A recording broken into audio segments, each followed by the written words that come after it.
ఆ కేంద్ర మంత్రి గారే కదా. ఇవాళ ఒక్కసారి దయచేసి ఆలోచన చేయండి. నిజంగా కూడా ఇలాంటి వ్యక్తులు పదవుల్లో కొనసాగుతూ ఉండడం అది తెలంగాణకే కాదు భారతదేశానికి కూడా అవమానకరం. మైనర్ బాలికకు అన్యాయం చేసింది కేంద్ర మంత్రి కొడుకైతే మైనర్ బాలిక తల్లిదండ్రుల్ని భయభ్రాంతులకు గురి చేసింది స్వయంగా కేంద్ర మంత్రి. ఆయననే పిలిచి బెదిరించి వాళ్లను మరి ఇబ్బంది పెట్టే ప్రయత్నం చేసినారు. ఇంత తీవ్రమైన కేసును నీరుగార్చే ప్రయత్నం చేసింది ఈ రాష్ట్ర ముఖ్యమంత్రి. హనీ ట్రాప్ అని మీడియాను మనీ ట్రాప్ లో వేసి మీడియాను గొంతు నొక్కి వాళ్ళను కూడా వార్తలు రానియకుండా చేసింది ముఖ్యమంత్రి, కేంద్ర మంత్రి ఇద్దరు కలిసి పెట్టిదంతా మీకెందుకు చెప్తున్నాను మీరు అనుకోవచ్చు. ఎందుకంటే ఒకటే ఒక్క డిమాండ్ మనందరిది ఈ సమావేశం ద్వారా, ఖచ్చితంగా కేంద్ర మంత్రి గారిని వెంటనే బర్తరఫ్ చేయాలని ఈ సమావేశం నుంచి మీ చప్పట్ల ద్వారా కేంద్ర ప్రభుత్వానికి మనం డిమాండ్ చేద్దాం. లేకపోతే ఏ ఆడపిల్ల కూడా ధైర్యం చేయదు. రేపు తన మీద ఏం జరిగినా, ఏ అఘాయిత్యం జరిగినా ముందుకొచ్చే ధైర్యం చేయరు. పెద్దవాళ్ళు తప్పించుకుంటారు. అధికారంలో ఉన్న వాళ్లకు ఇబ్బంది కాదు అనుకుంటే ఏ ఆడకూతురు కూడా రేపు బయటికి వచ్చి మళ్ళీ కంప్లైంట్ చేయడానికి కూడా భయపడే పరిస్థితి వస్తుంది. అందుకే కేంద్ర మంత్రిని తొలగించాలే, విచారణ నిష్పక్షపాతంగా జరగాలని చెప్పి కూడా నేను మిమ్మల్ని హృదయపూర్వకంగా విజ్ఞప్తి చేస్తూ ఈ సభ ద్వారా నేను కేంద్ర ప్రభుత్వాన్ని కూడా డిమాండ్ చేస్తా ఉన్నా. ఇక మనందరం కూడా ఇక్కడికి వచ్చింది, ఇక్కడ కలుసుకుంటున్నది ఇవాళ రాజకీయంగా బూత్ లెవెల్లో మన బాధ్యతలు గుర్తు చేసుకోవడానికి, ముఖ్యంగా మన నాయకుడు కేసీఆర్ గారి నాయకత్వంలో మనం చేసిన వివిధ కార్యక్రమాల్ని, మనం చేసిన ప్రయత్నాల్ని తెలంగాణ ప్రజలకి, ముఖ్యంగా ఎల్బీ నగర్ నియోజకవర్గంలోని ప్రతి అన్నకి, ప్రతి తమ్ముడికి, ప్రతి చెల్లికి, ప్రతి అక్కకి వివరించి చెప్పడానికి. మీరందరూ కూడా నిజానికి ఇక్కడ కూర్చున్న మా సోదరులందరూ, నేను సుధీర్ రెడ్డి గారిని అడిగినాను, అన్నా మరి మీరు పొద్దున్న నుంచి సాయంత్రం దాకా శిక్షణ కార్యక్రమం అంటున్నారు, హైదరాబాద్ లో జనరల్ గా మరి అంతసేపు ఎవరు ఉండరు, హైదరాబాద్ లో మన నాయకులు కానీ కార్యకర్తలు కానీ ఒక గంట సేపు మీటింగ్ వస్తేనే ఎక్కువ అంటే సుధీర్ రెడ్డి గారు నాతో ఒక మాట అన్నారు, అన్న మా ఎల్బీ నగర్ కార్యకర్తలంటే, మా నాయకులంటే క్రమశిక్షణ కలిగిన వాళ్ళు, మీరే రండి మీరే చూడండి ఎంత ఆర్గనైజ్డ్ గా ఎంత పద్ధతిగా మేము ఉంటామో మీరే చూడండి అన్నారు. అన్నట్టుగానే 1320 మంది అంటే 1320 మంది ఒక్కరికి తగ్గకుండా ఉదయం నుంచి ఇప్పటి వరకు నిబద్ధతతో కూర్చున్నందుకు మీ అందరికీ హృదయపూర్వకంగా నేను అభినందనలు తెలియజేస్తా ఉన్నాను. ఇవాళ చాలా మంది ఏమనుకుంటారంటే కార్యకర్తలు, నాయకులు అంటే కేవలం ఎన్నికలప్పుడు మాత్రమే గుర్తొస్తా ఉంటారు రాజకీయ పార్టీలకి. కానీ ఇవాళ సుశిక్షితులైన సైనికులుగా మనం పనిచేయాలి అంటే శిక్షణ అవసరం. శిక్షణ ఎందుకు అవసరం అంటే ఏ రంగం తీసుకున్నా, ఒక డాక్టర్ అయినా, ఒక ఇంజనీర్ అయినా, ఒక న్యాయవాది అయినా, ఒక జర్నలిస్ట్ అయినా, మరి వేలాది మంది, లక్షలాది మంది, కోట్లాది మంది జీవితాల్ని ప్రభావితం చేసే ఏ వృత్తిలో ఉన్నా శిక్షణ తప్పకుండా అవసరం. అజ్ఞానాన్ని తొలగించడానికే శిక్షణ, ఎప్పటికప్పుడు జ్ఞానాన్ని పెంపొందించుకోవడానికి, అజ్ఞానాన్ని తొలగించుకోవడానికే శిక్షణ కార్యక్రమాలు. పార్టీ సిద్ధాంతం ఏంది, మనం అమలు చేసిన కార్యక్రమాలు ఏంది, ఏ రకంగా వాటిని ప్రజల్లోకి తీసుకొని పోవాలి, ఏ రకంగా కలిసికట్టుగా మనం నడవాలి, ఇవన్నిటినీ చేసుకోవడానికే శిక్షణ కార్యక్రమాలు. మీరు ఆత్మవిశ్వాసంతో కనుక ఉంటే, మీ దగ్గర పూర్తి సమాచారం ఉంటే, ఉదాహరణకి మీ ఎల్బీ నగర్ నియోజకవర్గం ఉంది, పెద్దలు సుధీర్ రెడ్డి గారి నాయకత్వంలో ఎల్బీ నగర్ జంక్షన్ ఇదివరకు ఎట్లుండే, ఇవాళ ఎట్లున్నది మీ కళ్ళకు నా కళ్ళకు కనబడుతూనే ఉన్నది. ఎన్ని ఫ్లైఓవర్లు కట్టినాం, ఎన్ని అండర్ పాస్లు కట్టినాం, ఎన్ని రకాల మరి అండర్ పాస్లతో పాటు ఎస్ఆర్డీపీలో ఎన్ని కార్యక్రమాలు చేసినామో మీ కళ్ళ ముందుంది.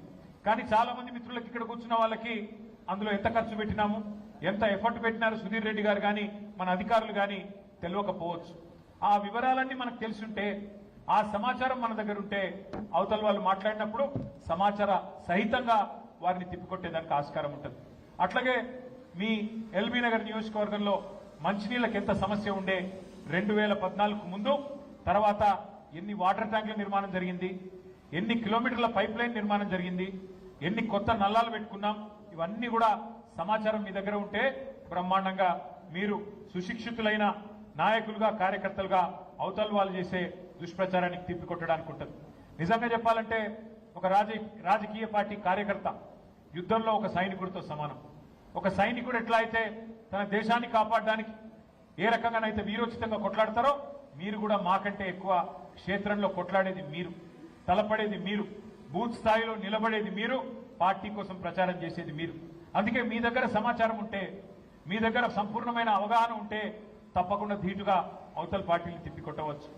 మీరు మన ప్రభుత్వ హయాంలో చేసిన పథకాలు, ఉదాహరణకి కేసీఆర్ కిట్ అనే ఒక అద్భుతమైన పథకం ఉండేది. ఆ కేసీఆర్ కిట్ ని ఏ రకంగా, ఇది ఎక్కడ పెడతారు, కేసీఆర్ కిట్ ని ఏ రకంగా మరి ఆనాడు మనం అమలు చేసినామో ఒక్కసారి మనం అర్థం చేసుకోవాల్సిన అవసరం ఉంది. ఎట్లా అమలు చేసాం మనం కేసీఆర్ కిట్ ని? అసలు కేసీఆర్ కిట్ ఏంటిది, దాని వెనకాల ఆలోచన ఏంటిది? దాని వెనకాల ఆలోచన ఏంటిది అంటే, పెద్దలు కేసీఆర్ గారు కేబినెట్ సమావేశంలో ఒకరోజు మేమందరం ఉన్నాం, సబితమ్మ, అట్లాగే మన మహమూద్ అలీ గారు, ఇంకా మిగతా మిత్రులందరూ. ఆ రోజు మా అందరితో చర్చ పెట్టినారు. ఏ పేదింటి అమ్మాయి గర్భవతి అయితే, ఆ పేదింటి అమ్మాయి గర్భం దాలిస్తే, కడుపులో బిడ్డ పడితే ఎప్పటిదాకా పనికి, ఇంకా రేపో ఎల్లుండో డెలివరీ అనేదాకా, మరి అట్లాంటి పరిస్థితుల్లో ఎంతమంది ఉంటారు పనిచేయాల్సి ఉంటుందని అడిగారు. డెలివరీకి ముందు ఎక్కడ దాకా పనిచేస్తారని అడిగారు.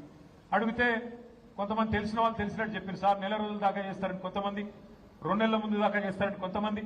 కాదు సార్, కొన్ని సందర్భాల్లో అయితే రేపు తెల్లారి డెలివరీ అనగా కూడా ముందు రోజు దాకా కూడా పనిచేసే పరిస్థితి ఉంటుంది అని చెప్పి చెప్పడం జరిగింది. మరి డెలివరీ అయిన తర్వాత, బిడ్డ పుట్టిన తర్వాత ఎన్ని రోజులు మళ్ళీ అమ్మాయికి రెస్ట్ ఉంటుంది అని అడిగాడు. అడిగితే చెప్పిన కొంతమంది నెల, కొంతమంది 2 నెలలు ఇట్లా చెప్పుకుంటూ వచ్చినారు. కానీ వాస్తవం ఏమంటే, చాలా పేద ఇళ్లలో రేపు డెలివరీ అంటే ఈ రోజు దాకా పని చేయాలి. ఎందుకు? డబ్బులు సంపాదించాలి, ఇంట్లో పని జరగాలి. అట్లాగే మళ్ళీ పాపనో బాబో పుట్టిన తర్వాత మళ్ళీ తిరిగి వెంటనే నెల రోజుల లోపలనే పచ్చి బాలింత అయినప్పటికీ మళ్ళీ తిరిగి పని చేయాల్సిన పరిస్థితి ఉంటుంది. అందుకే కేసీఆర్ గారు ఆలోచన చేసి ఒక కార్యక్రమం తీసుకున్నారు. ఏ డబ్బుల కోసం అయితే పని చేయకపోతే, ఏ డబ్బులైతే రావో ఆ డబ్బులు ప్రభుత్వమే చెల్లిస్తే ఎట్లా ఉంటది అని ఆలోచన చేసి, ఆనాడు ఆడ కూతురు పుడితే, ఆడపిల్ల పుడితే 13,000 రూపాయలు ఇద్దాం, కనీసం 6 నెలలకి నెలకు 2,000 రూపాయలు చొప్పున, ప్రసవానికి 2 నెలల ముందు, ప్రసవించిన తర్వాత 4 నెలలు ఆ అమ్మాయికి రెస్ట్ ఉండాలి అనే ఉద్దేశంతో ఆడపిల్ల పుడితే 13,000 రూపాయలు మహాలక్ష్మి పుట్టిందని, మగపిల్లోడు పుడితే 12,000 రూపాయలు ఇవ్వాలి అని చెప్పి ఒక మానవీయ కోణంలో, అంటే ఇదేదో ఆషామాషిగా ప్రభుత్వ కార్యక్రమం కదా, ప్రభుత్వ సొమ్ములు పంచిపెట్టడం కదా అన్నట్టు కాకుండా ఆలోచనతో తీసుకున్న నిర్ణయమే కేసీఆర్ కిట్. ఇదంతా ఎందుకు చెప్తా ఉన్నాం మీకంటే, ఒక పథకాన్ని రూపొందించేటప్పుడు ఏ రకంగా కేసీఆర్ గారు ఆలోచిస్తుండే, ఏ రకంగా ఒక మానవీయమైన పద్ధతిలో మరి మన నాయకుడు ఆలోచిస్తుండే చెప్పడానికి మీకు చెప్తా ఉన్నాను. మరి ఈ రోజున నాయకుడు ఎట్లా ఆలోచిస్తున్నాడు? కేసీఆర్ గారేమో మానవీయ పద్ధతిలో అందరూ పేదవాళ్ళు బాగుండాలి, ఆడపిల్లలు బాగుండాలి, మా ఆడబిడ్డలు బాగుండాలని ఆలోచిస్తే, ఇవాళ ఉన్న ముఖ్యమంత్రి గారు వారి ఆలోచన పద్ధతి ఎట్లా ఉందో మీరు అర్థం చేసుకోండి. కేసీఆర్ గారి ప్రభుత్వంలో ఆ రోజుల్లో మనం మొత్తం హైదరాబాద్ పట్టణంలో కానీ రాష్ట్రంలో కానీ పేదవాళ్ళు ఎక్కడన్నా తెలిసి తెలవక ఎక్కడన్నా గవర్నమెంట్ జాగాలో ఇండ్లు కట్టుకుంటే, గుడిసెలేసుకుంటే, ఒకరికి కాదు, ఇద్దరికి కాదు, 2.5 లక్షల మందికి 58 జీవో కింద, 59 జీవో కింద పట్టాలిచ్చింది కేసీఆర్ గారి ప్రభుత్వం. 2.5 లక్షల మందికి జీవో 58, జీవో 59 కింద పట్టాలిచ్చింది కేసీఆర్ గారి ప్రభుత్వం. కానీ ఇవాళ ఉన్న ముఖ్యమంత్రి గారు ఏం చేస్తా ఉన్నారు? శనివారం ఆదివారం రాగానే ఏమొస్తున్నది ఇంటికి? బుల్డోజర్ వస్తుంది, హైడ్రా వస్తుంది. ఏంది ఆయన బాధ? ఆయన బాధ ఏంటి?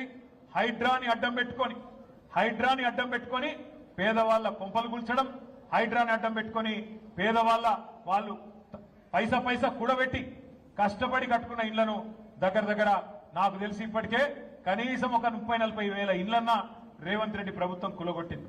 నేను అడుగుతా ఉన్నా ఇక్కడికి వచ్చిన మా సోదరులని, మా సోదరిమణులని, మనం అడగాల్సిన ప్రశ్న ఒకటే. హైదరాబాద్ లో, ఎల్బీ నగర్ లో, చెంపాపేట కావచ్చు, హస్తినాపురం కావచ్చు, లింగోజిగూడ కావచ్చు, బిఎన్ రెడ్డి కావచ్చు, వనస్థలిపురం కావచ్చు, లేదా మీ ఇంకేం మర్చిపోయినా నేను, కొత్తపేట కావచ్చు, అందరు కూడా